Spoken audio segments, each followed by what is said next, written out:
Olá, seja bem-vindo. Eu sou o professor Ricardo Silva Simão, eu sou técnico em radiologia, tecnólogo em radiologia, pós-graduado em anatomia aplicada aos métodos de imagem. O meu mestrado foi na área da engenharia biomédica, o doutorado está sendo conduzido nas mesmas orientações, baseado em imagem de tomo e imagem de ressonância. Trabalho na área há 22 anos, sou professor do Centro Universitário SENAC há 12 anos, coordenador da pós-graduação em tomo e ressonância e atuo em um serviço de imagem na região do ABC e venho contribuir para esse evento de grande expressão. Gostaria no primeiro momento de agradecer à empresa EAD Plus, pelo convite de estar participando do CONARAD segunda edição e dizer para você que hoje nós temos um tema de extrema relevância do ponto de vista tecnológico, que é uma abordagem para o estudo cardíaco. Preparei uma aula que está totalmente direcionada com a contribuição do pós-processamento em imagens de tomografia cardíaca. Deixo neste momento que esse conteúdo, a participação deste evento, não existe nenhum conflito de interesse nesta apresentação e gostaria de fazer um momento reflexivo nesse início de conteúdo. Do ponto de vista técnico, quando os colegas, o profissional da radiologia, o profissional operador do equipamento, ele se depara com as limitações entre os métodos, a tomografia, a ressonância magnética e entre outros, é muito comum o questionamento. A tomografia computadorizada, ela é boa, ela é interessante? Tecnicamente, quais são as suas limitações? Porque embora o conteúdo ele está totalmente ligado com o pós-processamento em tomografia cardíaca, nós, como profissionais, temos que saber quais são os limites técnicos para a aquisição das imagens, bem como a contribuição deste conteúdo subsidiando o diagnóstico médico. Então, vamos fazer uma reflexão do ponto de vista técnico. Vejam, quando você avalia uma imagem tomográfica, partindo do princípio desde a sua formação, nós temos aí essa silhueta de arquitetura que simboliza um equipamento tomográfico. E vejam que nós temos um tubo de raio-x, nós temos o paciente e nós temos aí os detectores que captam essa radiação residual, converte em corrente elétrica para que posteriormente nós temos aí a formação dessa imagem tomográfica que você está identificando neste momento. Vale lembrar que a tomografia computadorizada é uma modalidade que a gente utiliza a radiação ionizante e as caracterizações teciduais estão direcionadas da seguinte forma. Tudo que é branco nessa imagem é uma estrutura hiperdensa, tudo que é preto nessa imagem é uma estrutura hipodensa e tudo que é cinza é caracterizado como uma estrutura isodensa. Mas no primeiro momento, quando a gente olha essa imagem, vale lembrar que é uma imagem que foi adquirida num primeiro momento no plano axial, mas tomograficamente, existe até um artigo que eu vou colocar para você que vai vir logo a seguir, que vai na contramão do que é muito comentado e do que é muito argumentado na prática.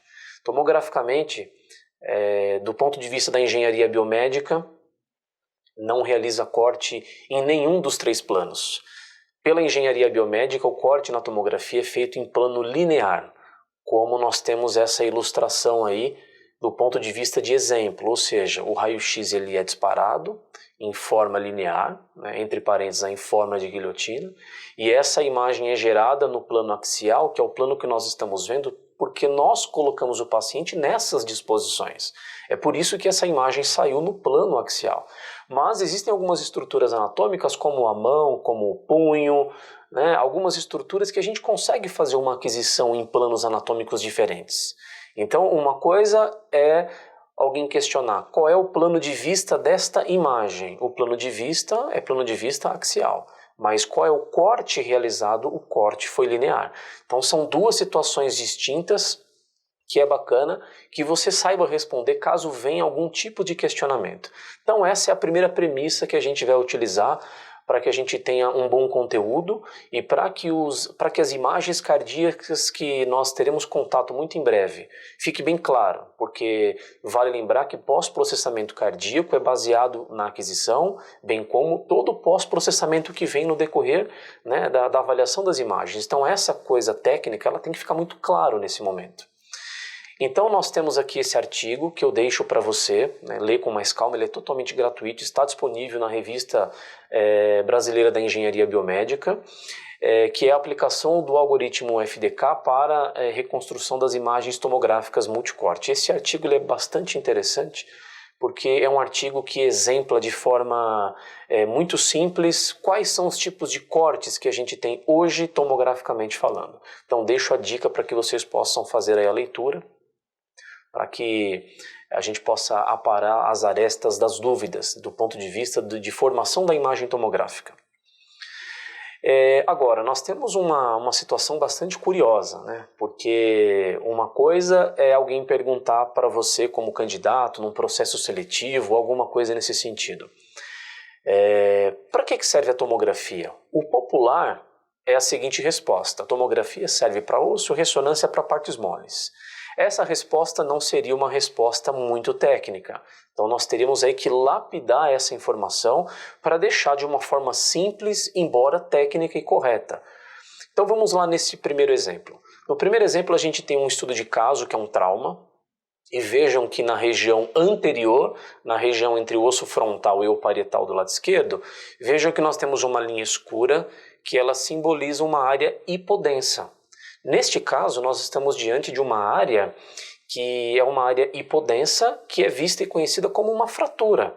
Então não poderia ser uma sutura coronal, sagital, lambdoide, entre outras. Então é caracterizado como uma fratura, porque alterou a densidade do tecido.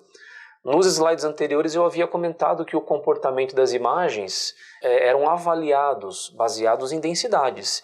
E neste caso não poderia ser diferente. Então, o método neste momento, ele foi útil? Ele foi importante do ponto de vista clínico? Sim. Por quê? Aqui nós estamos avaliando a alteração da densidade. Nesse caso ficou hipodensa. Então, olha como o método contribuiu para esse subsídio ao diagnóstico. No outro exemplo, nós temos um paciente que sofreu um AVC hemorrágico. Então, professor, mas nós temos aí, caso alguém questione, né? Olha, mas nós temos aí sangue na cabeça inteira, porque só esse ponto ficou branco. Tudo isso é um momento de reflexão para que quando nós entrarmos no módulo de coração, essa informação não vai ser muito útil para nós. Por que que só essa área branca no lobo parietal direito, né, está branca e pressupõe que ali tenha uma alteração anatômica? Vejam, neste caso nós estamos falando de um componente, de um hemocomponente que está fora do vaso. E se o hemocomponente está fora do vaso, ele entra em processo de coagulação, bem como os parâmetros da meta-hemoglobina e da hemosiderina, e logo essa área afetada fica com hiperdensidade. Então é por esse motivo que essa área apresenta uma densidade fora dos padrões anatômicos, como a gente já sabe, como a gente conhece. Então, olha como o método ele foi atrativo do ponto de vista clínico. Alterou a densidade? Sim, alterou a densidade. Então o método ele é benéfico. Vejam nesse terceiro exemplo que nós não temos o mesmo raciocínio. Esse paciente, o paciente que apresenta a heminegligência, que ela apresenta 4 níveis diferentes do ponto de vista fisiológico, é um indicador clínico que quando a gente submete o paciente a esse tipo de exame para esse indicador, não temos alteração de densidade. Então não é uma informação lúdica, é um teste que eu realizei com alguns pacientes da minha tese de mestrado e gostaria muito de contribuir com você nesse momento, para que a gente possa entender a limitação do método agora. Efetivamente, qual seria a limitação do método tomográfico? Veja que neste exemplo, nós temos um paciente que tem heminegligência, que é subdividido em 4 grupos, que é uma lesão que pode ser traumática ou congênita, pós-traumática ou congênita, e que, de certa forma, esse paciente, nós pedimos para que ele fizesse um relógio igual a esse que você está olhando, e por conta disso o paciente conseguiu realizar um relógio igual a este agora. Ou seja, ele conseguiu colocar o exemplo numérico, mas ele não completou a ordem numérica. Então isso significa que ele se importa com um lado somente do corpo. O outro lado, ele fisiologicamente, ele não dá muita atenção. Se nós pedíssemos para ele comer um alimento que está sobre o prato, certamente ele iria comer um pouco desse alimento, e para que ele comesse o resto, nós teríamos, como avaliador, teríamos que girar o prato para que ele pudesse comer o outro lado, e assim por diante. Agora, quando esse paciente ele é submetido a um exame tomográfico de encéfalo, por exemplo, vejam que os únicos pontos de alteração que a gente consegue enxergar nesta imagem é a calcificação do plexo coroide. Os outros tecidos anatômicos não apresentam alteração, porque a heminegligência é uma falha de comunicação neuronal, e essa falha não é vista no exame tomográfico. Então, aonde eu quero chegar com essa informação? Do ponto de vista clínico, a tomografia ela é interessante a partir do momento que a gente consegue entregar para o radiologista qual seria a alteração da densidade. Conseguimos enxergar? Ótimo. Não conseguimos enxergar a alteração da densidade, o método ele acabou de ser não mais interessante. Então essas são as limitações técnicas do método tomográfico. Veja este outro exemplo, nós temos uma tomografia de abdômen, que a imagem superior é uma imagem sem contraste, e as demais imagens, as imagens que nós temos aí enfileiradas, as 3 imagens, mesmo que foram adquiridas pós-contraste, e com delays, tempo de espera de 20 segundos, de 35 segundos, de 65 segundos, vejam que a região do fígado posterior ela se comporta com densidades específicas. Tudo isso por conta do meio de contraste, que tem alto número atômico, e é visto no exame tomográfico. Então, diante dessa ideia, a tomografia ela é benéfica quando a gente tem o interesse de avaliar a densidade tecidual. Então, até em uma outra área anatômica a gente consegue dar um exemplo bastante interessante, tecnicamente falando. Agora, focando no estudo cardíaco, quais seriam os benefícios diante desse raciocínio que nós estamos fazendo até o presente momento? A avaliação do coração em TC é uma modalidade muito usual, embora a gente não consiga fazer um estudo cardíaco de forma exemplar em todos os equipamentos, porque os equipamentos eles apresentam limitações técnicas que nós iremos discutir muito em breve. Mas do ponto de vista do objetivo, eu trouxe aqui para você alguns exemplos, os importantes para o processo de aquisição. Então nós temos aí para o estudo cardíaco uma pesquisa não invasiva de doença arterial coronariana, o método de Agatston, que é um método de quantificação de obstrução do lúmen do vaso, valores de referência desse método, o score de Agatston, que é um parâmetro de densidade, a relevância clínica e a terapia aplicada.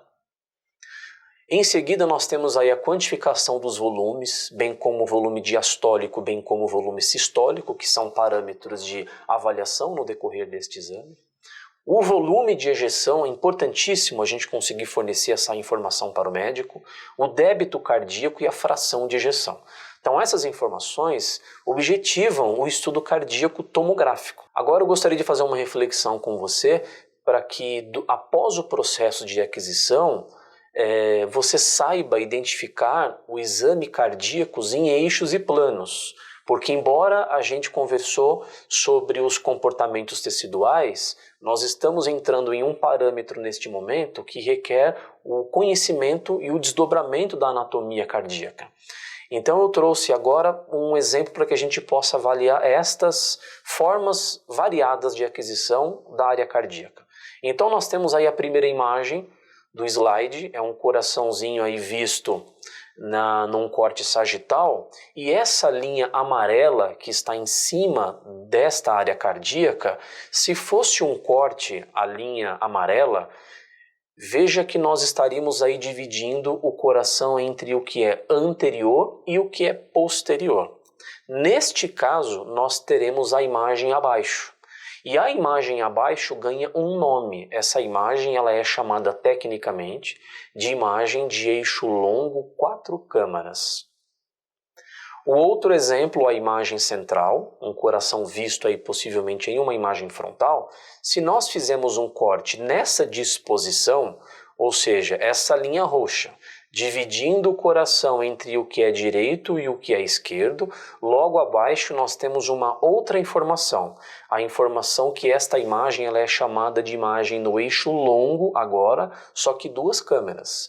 Uma câmera de cima e a outra logo abaixo, ou seja, uma vista de um ventrículo e a vista de um átrio. No outro exemplo, terceiro e último, nós temos uma imagem de uma área cardíaca que agora esta linha vermelha simboliza. Se fosse exatamente um corte, possivelmente durante uma programação, iria separar o coração na parte superior da parte inferior. E logo nós teríamos um outro tipo de plano, uma imagem no eixo curto, duas câmaras, ou seja, duas imagens dos ventrículos ou duas imagens dos átrios. Então nós estaríamos aí fazendo um corte na parte inferior ou na parte superior. Porque muito em breve nós precisaríamos aí resgatar essa informação, que a gente vai alinhar essa demanda nos próximos slides. O pontapé inicial para um exame tomográfico, se aqui nós estamos articulando um exame da caixa torácica, bem como direcionado para a área cardíaca, vejam que este exemplo de interface, nós utilizamos aqui um scout na imagem frente e um scout na imagem lateral. Scout é uma imagem radiológica que serve para delimitar os planos e os cortes a serem feitos. Então, na imagem frontal, foi feito uma aplicação de bloco de corte, né, ilustrando aí somente o FOV, o nosso campo de visão, focado na área cardíaca. A imagem do lado direito é uma imagem na projeção lateral, que nós estamos aí colocando o mesmo bloco de corte, porém tendo duas vistas diferentes. Uma coisa é eu enxergar a imagem na região frontal, onde eu consigo a localização do bloco na posição correta, ou seja, o bloco está mais para o lado direito, está mais para o lado esquerdo. Já na imagem lateral, é uma imagem bastante importante que aqui eu consigo identificar se o bloco está mais anterior ou mais posterior, sendo que na imagem frontal eu vou perder esta referência. Então fazer programação com dois FOVs, sendo que o bloco é o mesmo, é um parâmetro de garantia para que nós não tenhamos aí perda de FOV, perda de qualidade, corte da imagem, coisas técnicas que direcionam para esse parâmetro. Espessura de corte, o incremento, que é o espaço entre um corte e o outro, eu acho que não é muito pertinente nós discutirmos aqui nesse momento, porque cada serviço tem o seu protocolo, cada serviço tem os seus parâmetros técnicos de aquisição, como espessura de corte, incremento e etc. Então o mais relevante para nós nesse momento são esses pontos, que é o ponto do scout, bem como a implantação do bloco de corte. Então, cada serviço aplica o seu protocolo como melhor convém. A primeira etapa de um exame cardíaco, quando o indicador não é um indicador muito específico, então a partir desse momento a gente vai começar a fazer uma reflexão. O exame cardíaco ele é subdividido em duas etapas, a etapa sem contraste e a etapa com contraste. Suponhamos que, respeitando o slide anterior, que é o momento do scout, nós fizemos a aquisição, colocamos a espessura de corte, o incremento de acordo com a solicitação do médico radiologista. Então é muito prudente que nós façamos, antes da fase do contraste, uma aquisição sem contraste para que nós tenhamos aí este parâmetro. Neste exemplo, nós temos algumas artérias coronárias, à direita e à esquerda, com um acúmulo de calcificação. Então, esta imagem é uma imagem importante para que nós façamos uma reflexão, que imagem para quantificar o cálcio. E não é muito bacana nós fazermos a fase do contraste nesse mesmo momento, porque pode proporcionar um falso positivo ou um falso negativo. Vale lembrar que o contraste tem alto número atômico e microcalcificação é hiperdensa na imagem tomográfica. Então eu trouxe esse exemplo, embora este exame ele foi feito com um contraste em uma fase um pouco mais tardia, mas ele poderia complicar, né, o laudo, ele poderia complicar o subsídio ao diagnóstico se nós tivéssemos feito uma fase com contraste, inclusive na fase arterial. Então veja nesse exemplo que agora a gente consegue quantificar exatamente quais são os vasos que têm contraste e qual é o comprometimento desses vasos. Então, tecnicamente, você que vai iniciar as suas aquisições para métodos cardíacos, uma fase importante é a fase sem contraste. Ou seja, pegamos essa fase sem contraste e agora é importante que os próximos passos é trabalhar com essa imagem sem contraste para que nós tenhamos algumas informações. Veja no slide a seguir. Então, após a aquisição de uma imagem, de um volume inteiro na caixa torácica, nós temos aí a avaliação de toda a nossa aquisição em um software específico de aquisição. Nesse caso, a gente vai avaliar todos os vasos e toda a área cardíaca para que nós façamos aí análise de quais pontos nesse momento tem pontos de microcalcificação. Feita toda essa análise, esse exemplo aqui é um exemplo que eu acabei colocando cores. Na parte anterior do tórax, vejam que tem a monitoração, toda a parte de monitoramento de funções cardíacas do paciente, né, os eletrodos, a aorta ascendente bem como a aorta descendente estão com uma cor específica, e estruturas adjacentes eu coloquei uma cor específica, porque essas cores elas representam a densidade tecidual. Agora, se do ponto de vista técnico eu tenho uma imagem que tem o comprometimento de alguns vasos, eu tenho certeza, primeiro eu preciso ter um bom domínio da anatomia para que eu respeite essa primeira fase do nosso exame, que é a fase sem contraste. E após essa aquisição, olha só as imagens que nós estamos aqui encontrando. Pontos de microcalcificação em algumas artérias, e que agora eu preciso ilustrar isso. Então, como a nossa aula, o nosso direcionamento é a importância do pós-processamento, a primeira fase é essa: pintar pontos de microcalcificação para que a gente tenha aí uma boa imagem e para que possa dar um bom subsídio ao diagnóstico. Mas, se a gente consegue ilustrar de uma forma exemplar esses pontos de microcalcificação, agora nós temos informações relevantes. Vejam que essa tabela é uma tabela fornecida pelo Colégio Brasileiro de Radiologia, e essa tabela ela demonstra valores de referência de comprometimento da obstrução de cada lúmen vascular. Então, se o lúmen for 0, relativamente nós temos aí um score de Agatston, que é o famoso Calcio Score, que a gente encontra nos equipamentos tomográficos, mas o método é o método de Agatston. Então, nesse caso seria negativo, sem identificação de placas, tá certo? O valor do prognóstico é um valor negativo para a doença coronária, de 90% a 95%, e a terapia nenhuma, um tratamento é um pouco mais conservador. A gente pode dar um salto e ir lá para a última linha. Então veja que cenário mais complicado, preocupante. Então, quando o lúmen tiver uma porcentagem neste parâmetro, a placa calcificada é mais extensa, nós temos aí uma alta probabilidade de doença arterial coronariana, com possibilidade real de estenose, e nesse caso recomenda-se o eletrocardiograma, inclusive seguido de uma angiocoronária. Então essa tabelinha é uma tabelinha que os médicos eles acabam utilizando com muita frequência para avaliar o comprometimento vascular. Então, do ponto de vista de pós-processamento, é importante que a gente não esqueça que a primeira fase é esta, uma fase sem contraste para que a gente possa realizar o estudo de microcalcificações, para não proporcionar pontos positivos e pontos negativos duvidosos, que é o nosso falso positivo e falso negativo. A partir desse momento, nós iremos precisar da fase com contraste, porque a fase sem já foi feita, só que agora o contraste ele é importante. Só que com a utilização do contraste, a gente vai conseguir inúmeras informações que até então na fase 100 não era possível. Mas a gente tem que fazer uma reflexão. Não é somente injetar o contraste e tentar fazer o exame com qualidade. Precisamos aqui alinhar algumas demandas, como por exemplo, o equipamento. Agora, para fazer análise tomográfica com contraste, é importante que nós tenhamos aí um equipamento que consiga demonstrar as informações que a gente vai avaliar daqui para frente. Então, o equipamento de 64 canais é um equipamento dos mais indicados deste patamar em diante, para que a gente consiga fazer uma análise muito apurada da área cardíaca. Mas por que o equipamento de 64 canais é o mais indicado? Nós temos uma quantidade de detectores que consegue driblar os batimentos, bem como a fração, o débito cardíaco, o volume diastólico e o sistólico.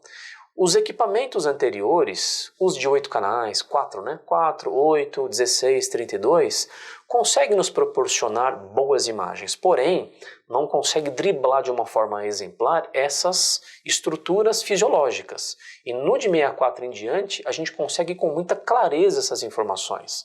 Mas eu mostrarei um artigo em breve que sinaliza a relevância de nós utilizarmos um equipamento de 64 canais para esse tipo de estudo. Então o equipamento é um parâmetro importante que deve ser considerado. O fluxo. É muito comum nós alinharmos com a enfermagem um fluxo de 4, 5, 6 ml por segundo para que nós tenhamos aí uma boa aquisição e bons resultados. Não dá para nós termos uma boa aquisição com 2, 3 ml por segundo para um estudo cardíaco. Esses parâmetros que eu citei há pouco, teremos dificuldades para obter um resultado com um bom subsídio ao diagnóstico. Agora, fase do contraste está associada com uma fase arterial. Vale lembrar que daqui em diante nós veremos imagens cardíacas com diversos planos anatômicos, mas nós temos que fazer as mensurações pelo ventrículo esquerdo. E ventrículo esquerdo é uma via de saída. E a via de saída deve apresentar uma boa quantidade de contraste. E a relação à quantidade, como nós temos hoje equipamentos com uma velocidade fantástica de aquisição, é possível que você consiga fazer uma quantidade de contraste do ponto de vista quantitativo, 1 ou 1,5 ml por quilograma de peso. Essa aí é uma das recomendações, inclusive pelo Colégio Brasileiro de Radiologia. Para equipamentos muito modernos, como 64, 128, entre outros, poderíamos até diminuir um pouco essa quantidade, para não aumentar a acidose metabólica de função renal. Então, fica a dica para você.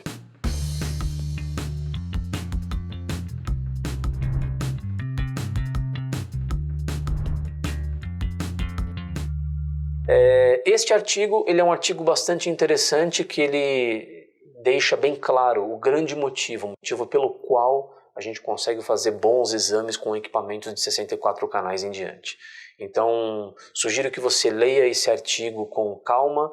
É um artigo importante que demonstra aí funções cardíacas que a gente consegue ilustrar nesta aula que nós estamos tendo neste momento.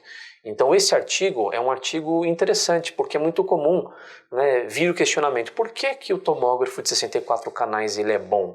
Por que ele é o sugestivo?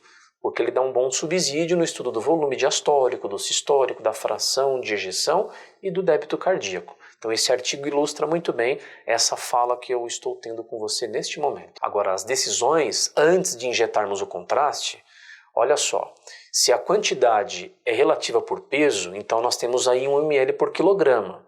Se o paciente tem 70 quilos, evidentemente nós teremos aí 70 ml. Agora, se o volume da perfusão é pelo volume, aí a gente vai conseguir reduzir um pouquinho. Olha só, se for por volume, nós iremos computar a dose do contraste realizando este cálculo, que é um cálculo interessante. A gente consegue diminuir um pouquinho a quantidade do contraste. E do ponto de vista fisiológico, isso é bacana para o paciente. Nós estaremos aí diminuindo a acidose metabólica. Então, olha só, a velocidade da infusão multiplicado pelo delay, que é o tempo de espera, e multiplicado pelo tempo de aquisição, para o mesmo paciente, olha só a quantidade do contraste. Nós teríamos aí uma quantidade de 60 ml. Então, diminuímos um pouco a quantidade. E olha agora os parâmetros. Se é 5 ml por segundo multiplicado por 4 multiplicado por 3, teremos aí 60 ml. O processamento das imagens agora, a partir do momento que nós já fizemos a fase sem contraste para mensurar processo de microcalcificação, agora, o processamento das imagens agora, gostaria de deixar muito claro para você que a partir deste momento também é subdividido em duas fases. A fase de cálculos, que é cálculos manuais, e os cálculos que são digitalizados.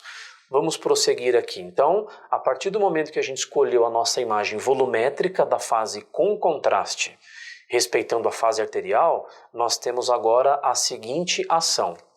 Temos que pegar a imagem, volume de renderização, agora o que eu estou pontuando para você neste momento é uma ordem de pós-processamento que você poderia utilizar no seu serviço, tá certo? Para que nós tenhamos aí uma situação de estética, bem como de resolução, dando um bom subsídio ao diagnóstico. Então, depois que nós pegarmos a nossa aquisição volumétrica, uma dica: Precisamos demonstrar para o médico radiologista as principais artérias da região cardíaca, como, por exemplo, as artérias coronárias, bem como a circunflexa. Veja que neste exemplo nós temos uma estrutura anatômica que está atrapalhando a visualização do tronco coronário. Então nós temos que neste momento retirar essa estrutura anatômica para que nós façamos esse tipo de análise. Olha só, retirando a estrutura anatômica que sobrepõe o tronco coronário, neste caso agora é possível nós avaliarmos a artéria coronária do lado direito e a artéria coronária do lado esquerdo, bem como o seu tronco principal. Então essa é uma etapa muito importante. Seguido dessa etapa, o que nós poderíamos fazer do ponto de vista de pós-processamento, uma vez que a nossa aquisição já está com contraste? Eu pego um vaso aleatório, como por exemplo essa artéria coronária direita, e posso realizar algumas mensurações. No momento anterior eu demonstrei pela plataforma volume de renderização, agora eu consigo demonstrar outras ações. Esta, por exemplo, vejam que nessa imagem eu tenho uma linha vermelha e uma linha azul. Então eu tenho dois pontos anatômicos com circunferências diferentes. Então, na linha A eu tenho a seguinte informação, eu tenho um vaso que tem 0,920 milímetros. E de certa forma, a linha B, eu tenho um outro vaso que tem uma outra circunferência. Essa ferramenta, ela mensura a circunferência vascular. Então vejam que esta ferramenta consegue nos demonstrar que um vaso ele é mais calibroso que o outro 50,71%. Isso dá uma relevância clínica para o médico, porque se o médico achar que esse vaso não tem uma circunferência dentro dos padrões, ele pode tomar uma conduta a partir deste momento. Então nós podemos até agora verificar a densidade do vaso na plataforma volume de renderização e agora eu tenho uma outra possibilidade, mensurar a circunferência do vaso. Essas duas linhas eu posso colocar uma linha em uma área anatômica que eu julgo ser anatômica normal e a outra linha que eu posso julgar ser a linha anatômica patológica, para mensurar essa área de circunferência. Uma outra possibilidade é nós mensurarmos agora, veja que neste exemplo eu posso fazer inclusive análise da placa. É uma sequência de pós-processamentos que nós adotaremos agora a partir desse momento. Análise de placa de qual estrutura anatômica? Placa de calcificação, placa de lipídio vascular, que é uma ferramenta muito útil, muito usual. Então quando eu chamo essa ferramenta análise de placa, eu consigo demonstrar se, baseado na escala de Hounsfield, qual é o tipo de densidade de obstrução. Veja neste exemplo, eu separei um pedaço de área anatômica, eu demarquei essa área e agora eu consigo, baseado na escala de Hounsfield, sinalizar quem que é lipídio, quem que é calcificação ou quem é uma placa de algum hemocomponente coagulado. Então isso é muito relevante, baseado nas densidades. Neste exemplo, eu também posso utilizar uma plataforma que é chamada de plataforma MIP ou máxima intensidade de projeção para estudar um vaso em específico. Alguns pacientes que chegam no serviço, eles chegam com eletrocardiograma alterado. Nem sempre é um paciente que tem algum tipo de obstrução. Neste exemplo, após a utilização da plataforma MIP, que é uma plataforma para nós mensurarmos e avaliarmos tudo que é mais duro na imagem, no caso vaso com contraste ou uma estrutura óssea, essa ferramenta consegue ilustrar que esse vaso ele está coladinho com a parede cardíaca, ou seja, nós temos aí uma ponte miocárdica. E o motivo pelo qual o eletro sofreu alteração não é porque esse vaso tem obstrução, é porque esse vaso está colado na parede cardíaca. Então é mais um pós-processamento que você pode adotar para deixar o seu exame bastante técnico e qualitativo do ponto de vista de pós-processamento para o radiologista. Uma outra possibilidade é nós utilizarmos a escala de Hounsfield e uma ferramenta para mensurar num histograma qual seria o pico de maior densidade. O pico de densidade é da gordura, é da microcalcificação, é do sangue coagulado.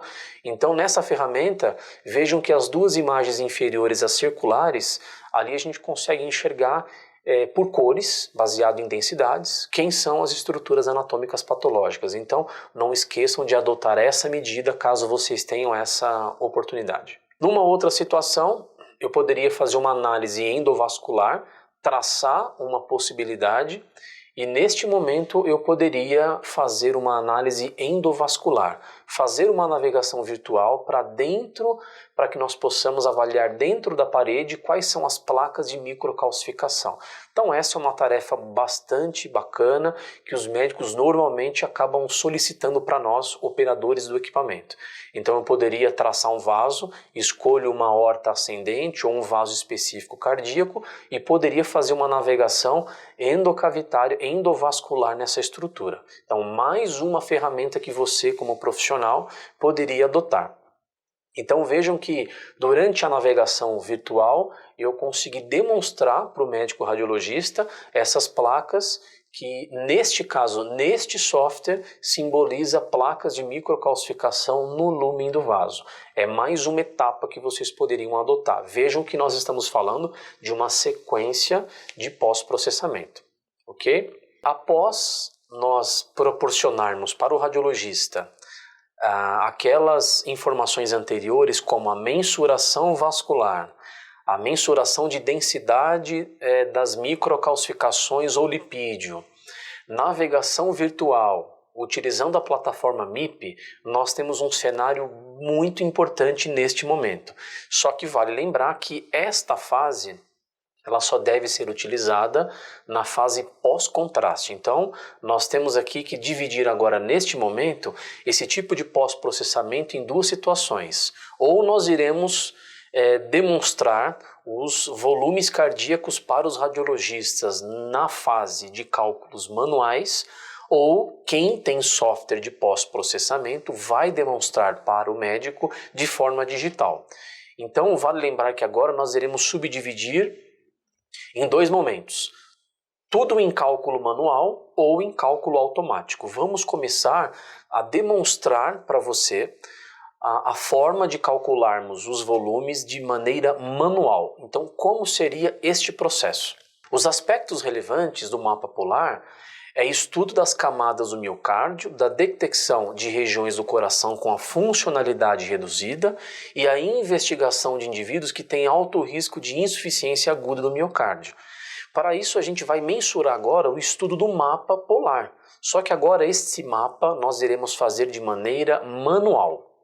Então veja que eu preciso de duas imagens para começar os nossos cálculos. Quem faz isso normalmente são os operadores dos equipamentos e normalmente o médico radiologista ele quer essa informação pronta, mas ele nada impede que ele possa querer realizar esses cálculos. Mas essa é uma função específica do operador do equipamento. Então nós temos aí duas imagens após a nossa aquisição. Então eu tenho que separar de maneira manual pela acurácia visual, ou o software vai separar para nós agora qual é a imagem que eu tenho de maior volume diastólico e a imagem com o melhor volume sistólico. Vejam que a imagem do lado esquerdo, a imagem do volume diastólico, o ventrículo esquerdo ele está com bastante contraste. A silhueta do ventrículo esquerdo está bastante tomada pelo contraste iodado. Então essa imagem é uma imagem muito interessante para nós fazermos os cálculos. E a imagem do lado direito, que é uma imagem que demonstra o ventrículo esquerdo mais murcho, que demonstra com pouca capacidade de concentração do contraste, ou seja, são momentos do coração. Então nós iremos precisar dessas duas imagens. E como que eu consigo fazer esse cálculo do volume diastólico com a imagem do volume sistólico? Então o primeiro passo é, nós temos que agora utilizar a plataforma MPR, que é a plataforma multiplanar, que é uma plataforma que faz com que nós tenhamos a vista da mesma área anatômica em múltiplos planos. Então vejam que a imagem do quadrante superior esquerdo, ela demonstra a profundidade do ventrículo. A imagem do lado esquerdo do quadrante inferior tem uma linha vermelha verticalizada no ventrículo esquerdo que demonstra a altura do ventrículo e uma outra linha horizontalizada que demonstra a largura do ventrículo. Então nós temos agora três informações. A informação da profundidade, da altura e da largura. E nesse momento nós precisaremos calcular para o médico radiologista qual seria o volume da diástole do paciente. Então, qual seria o cálculo? Nós, como profissionais, temos que saber que este cálculo é a seguinte equação. O volume diastólico ele é igual a π, 3,14, multiplicado pelas 3 distâncias dividido por 6. Nesse caso, nós temos que ter uma informação para pacientes eutróficos de aproximadamente 110 ml. Fora destes parâmetros, o paciente começa a ter uma atenção específica. Como que eu calculo o volume sistólico agora? Veja que neste exemplo eu estou utilizando a mesma área anatômica, só que agora o ventrículo esquerdo tem uma capacidade no momento de comportamento anatômico da sístole, então os valores são diferentes. Então eu tenho aqui agora no quadrante superior esquerdo a mensuração da profundidade do ventrículo e é a mesma informação no quadrante inferior esquerdo. Eu tenho a medição da altura e da largura do ventrículo e veja que a fórmula é a mesma. Porém, os parâmetros fisiológicos, neste tipo de cálculo, devem nos proporcionar cerca de 70 ml. Então, 110 para diástole e 70 para sístole. Então, essa informação é muito relevante. Você, como profissional, precisa demonstrar essa informação para o médico radiologista. Mas, acabou neste momento? Certamente não. Nós temos agora uma outra etapa, que esta etapa ela fecha o pós-processamento manual. Então agora nós temos que calcular outras informações. Eu tenho que agora calcular o volume de ejeção, que é o volume da diástole menos o volume da sístole. Essa informação é uma informação que ela vai estar direcionando cerca de 40 ml. Fora disso, o paciente deve apresentar uma atenção especial. O paciente, para que nós façamos o cálculo do débito cardíaco, é necessário nós calcularmos a frequência cardíaca de um paciente eutrófico multiplicado pelo volume de ejeção que nós encontramos no cálculo anterior, que gira em média de 2,5 litros. E nós temos que calcular a fração de ejeção. A fração de ejeção é um cálculo de porcentagem e para pacientes eutróficos este cálculo deve ser acima consideravelmente de 75%. Abaixo disso, o paciente ele deve ter uma atenção específica. Agora, a partir desse slide, todas essas informações sobre cálculos de volumes, elas devem ser tomadas de uma outra forma, que é a forma automática. Então nós agora temos que pensar no seguinte cenário: fizemos a nossa aquisição, respeitamos a fase arterial, utilizamos um bom fluxo de contraste, respeitamos um bom delay e temos uma boa aquisição volumétrica. Então agora eu preciso fazer a seguinte ação, se for de uma forma um pouco mais tecnológica. Então aqui eu estou ilustrando para você, para que você tenha a informação de como seria calcular de maneira manual e como seria a forma automática desse pós-processamento. Então agora eu tenho diante desse cenário a imagem cardíaca desse paciente na plataforma MPR. Só que eu preciso, veja bem, eu preciso encontrar o ventrículo esquerdo e agora é muito importante que nós saibamos quem é agora a imagem no eixo longo 4 câmaras, que nós discutimos no slide anterior. Eu ilustrei essa informação para você no slide anterior. Quem é a imagem de eixo longo 2 câmaras e quem é a imagem de eixo longo, eixo curto, 2 câmaras. Então a gente precisa resgatar essa informação.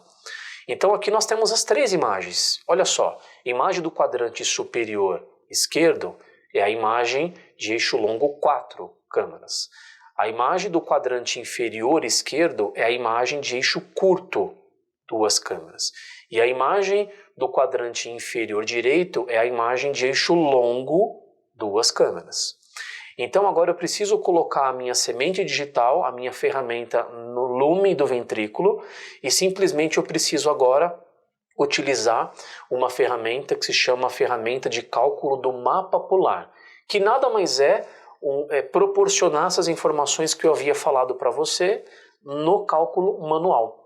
Então, essa ferramenta é uma ferramenta que ela foi desenvolvida em 1985 em uma universidade nos Estados Unidos.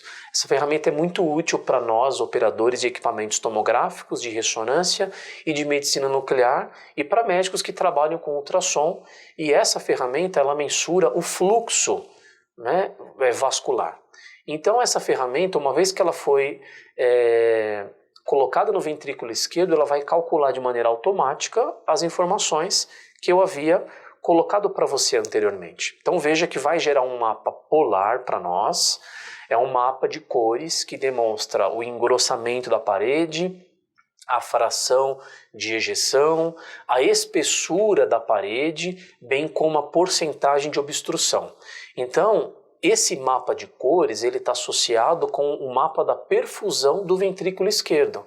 Então, aqueles cálculos que nós fizemos de maneira manual, eu acabei de fazer de maneira digital. Então é importante que nesse momento você saiba que existem as duas possibilidades, a forma manual e a maneira automática de realizar essa informação, de capturar essa informação. Na coluna do lado direito dessa imagem nós temos aí uma telinha, né, uma interface de um software que se chama Terarecon, que é o software que a gente utiliza para fazer pós-processamento.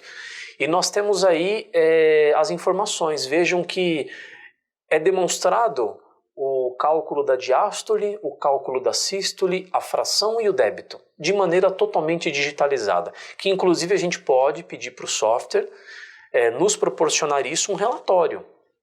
Aqui para ilustrar, do ponto de vista da anatomia, o ventrículo esquerdo ele é subdividido em 17 porções. Então ele é dividido em parte basal, que é o segmento 1 até o segmento 6, a parte medial, que é o segmento que vai do 7 até o 12, e o apical, que é do 13 até o 17. Então, fisiologicamente, é isso que a gente consegue encontrar em um pós-processamento de maneira digitalizada. O pós-processamento de maneira totalmente digital nos favorece esse tipo de tecnologia e é muito usual para hospitais que têm essa ferramenta. Isso é muito útil. Então, após nós gerarmos o relatório dessas informações, eu tenho todas aquelas informações que eu discuti anteriormente de maneira digital. Então isso é muito fácil, isso é muito bacana, evita, né, um falso positivo ou um falso negativo. Então o software realiza todo esse papel para nós. Então, só recapitulando, nós temos a fase sem contraste que mensura a microcalcificação. Depois, numa fase pós-contraste, é possível que a gente consiga obter cálculos matemáticos ou de maneira manual ou de maneira digital, que é o estudo dos volumes. Se for o estudo dos volumes de maneira automática, nós iremos calcular pelo mapa polar. Então essa é uma ferramenta fantástica do ponto de vista de pós-processamento. E gostaria de fazer aqui alguns apontamentos, né, algumas considerações finais, que nós como operadores, nós temos que respeitar os fatores técnicos de aquisição, que são fatores técnicos importantes, como por exemplo a espessura do corte, nada muito fora de padrões, embora nós tenhamos algumas variações, mas respeitar os parâmetros técnicos, trabalhar nas plataformas MPR, MIP ou VR, que é fundamental para nós operadores do equipamento. Nós temos que saber calcular os volumes de maneira manual ou automática. Eu estou me referindo no volume diastólico ou no volume sistólico. E nós temos que fazer essa investigação para darmos um bom subsídio na investigação de pacientes que tenham insuficiência aguda do miocárdio, bem como as doenças arteriais coronarianas. Então, são considerações importantes que gostaria que você fizesse uma reflexão se você tem o intuito e o objetivo de trabalhar com imagens tomográficas cardíacas. Eu gostaria de proporcionar essa reflexão, finalizando aqui esta aula, que nunca faça uma tomografia que você não possa ler. Você vê o que procura, você procura o que conhece. Do ponto de vista anatômico, se nós tivermos dificuldade com a anatomia, teremos dificuldades para conduzir um bom exame. Essa frase é desse médico radiologista americano, que eu gosto muito dessa reflexão, eu acho muito importante para nós, operadores do equipamento tomográfico. Deixo aqui, neste momento, a nossa forma de comunicação. Quem tiver interesse em entrar em contato comigo, deixo aqui o meu e-mail pessoal. Deixo também o meu Instagram, que neste local eu publico algumas ações técnicas, alguns cursos, algumas informações relevantes para a modalidade, o mundo da radiologia, bem como aqui o agradecimento ao SENAC por me proporcionar essas imagens de pós-processamento, que inclusive eu faço parte do SENAC, sou coordenador da pós-graduação do curso de Toma e Ressonância e professor da graduação. Eu atuo na área há 20 anos e gostaria muito que vocês pudessem aproveitar este material, que vocês realmente tivessem uso dessa aplicabilidade, e agradeço aqui a sua participação nesse evento de grande expressão.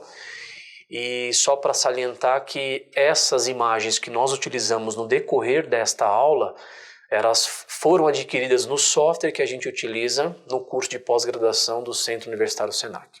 Então deixo aqui o meu agradecimento, muito obrigado pela oportunidade, espero ter a oportunidade para que nós pudéssemos nos encontrar aí em outros momentos. Muito obrigado e até breve.